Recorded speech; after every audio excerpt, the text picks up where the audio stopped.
সূর্যি মামা ডুব দিতে চললো। গাইস, বিকালে শুভেচ্ছা রইল সবাইকে।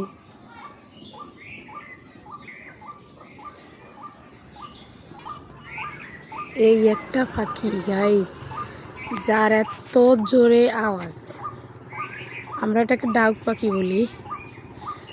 যার জঙ্গলের মধ্যে থাকি অসম্ভব প্রচুর আওয়াজে ডাকতে পারে। কি আর বলবো, একটু দুপুর ওর জন্য ঘুমাই শান্তি নেই। আর সকাল তো সে 3টা থেকে ডাক স্টার্ট। জোপের মনে হয় আরও অনেকগুলো পাখি আছে, সবগুলো একসাথে ডাকলে তো বাড়িতে থাকাই যায় না।